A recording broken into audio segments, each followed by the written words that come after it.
এই গরমে কলিজা ঠান্ডা করা এবং হেলদি একটি লাচ্চা রেসিপি নিয়ে চলে আসলাম। সুপ্রিয় দর্শক, আসসালামু আলাইকুম। শারমিন কিচেন্স থেকে আমি শারমিন আপনাদের সবাইকে নতুন আরও একটা ভিডিওতে স্বাগতম জানাচ্ছি।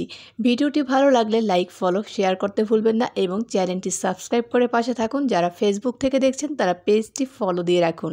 তাহলে হবে কি, আমি ভিডিও দেওয়ার সাথে সাথে সব নোটিফিকেশন পেয়ে যাবেন এবং ভিডিওগুলো সবার আগে দেখে নিতে পারবেন।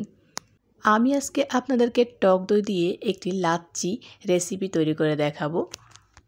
তো তার জন্য আমি এখানে নিয়েছি 3 চামচ পরিমাণের টক দই।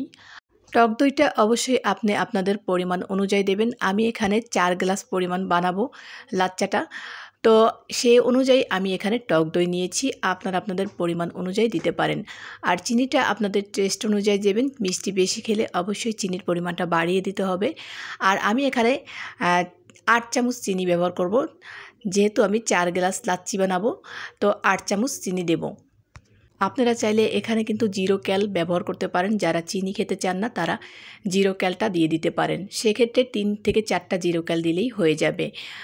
আর আপনি যদি 2 গ্লাস বানান সেহেতু 2টা 0 ক্যাল দিলেই হয়ে যাবে। তো এখানে দিয়ে দিলাম গুঁড়া দুধ, আর এখানে নর্মাল পানি দিয়েছি ব্লেন্ড করার সুবিধার্থে। তো এখন আমি ব্লেন্ড করে নেব। টক দইটাকে খুব ভালোভাবে ব্লেন্ড করে নিতে হবে।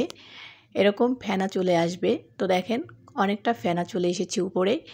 তো এ পর্যায়ে কিন্তু টক দইটা খুব ভালোভাবে মেশানো হয়ে গেছে আর ব্লেন্ড করে নেওয়াও কিন্তু হয়ে গেছে। এখন আমি ফ্রিজের ঠান্ডা পানি, নর্মাল ঠান্ডা পানিটা দিয়ে দেব পরিমাণ অনুযায়ী।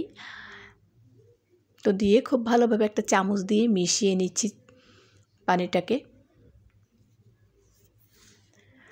তো মিশানো হয়ে গেছে। এখন আমি গ্লাসে পরিবেশন করব। তো আমি 2টা লেবু কেটে পিস করে নিয়েছি। তো সেটা দিয়ে একটু সাজিয়ে দিয়েছি ডেকোরেশনের জন্য, একটু দেখতে সুন্দর লাগবে এর জন্য, আর কিছুই না। তো এখন আমি এটাকে ঢেলে দিলাম। দেখেই হয়তো বুঝতে পেরেছেন। এখন কিছু বরফ কুচি আমি এখানে দিয়ে দেব। বরফ কুচিটা দিলে হবে কি, ঠান্ডা ঠান্ডা খেতে কিন্তু বেশি ভালো লাগে। লাচ্চাটা এমনিতেই অনেক ঠান্ডা ঠান্ডা খেলে ভালো লাগে। আর যাদের ঠান্ডার সমস্যা আছে তারা কিন্তু বরফটা স্কিপ করতে পারেন। তো আমি কিন্তু কয়েক টুকরো বরফ এখানে দিয়ে দিয়েছি। হয়ে গেল আমার টক দইয়ের লাচ্ছি। প্রিয় দর্শক, ভিডিওটি কে কোথা থেকে দেখছেন অবশ্যই কমেন্টে জানাবেন, যাতে করে পরবর্তী ভিডিওতে আপনাদেরকে ধন্যবাদ জানাতে পারি। ভিডিওটি ভালো লাগলে লাইক, কমেন্ট, শেয়ার করতে ভুলবেন না এবং চ্যানেলটি সাবস্ক্রাইব করে পাশে থাকুন। যারা ফেসবুক থেকে দেখছেন তারা পেজটি ফলো দিয়ে রাখুন। দেখা হবে নেক্সট ভিডিওতে। ততক্ষণ সবাই ভালো থাকুন, সুস্থ থাকুন। আল্লাহ হাফেজ। আসসালামু আলাইকুম।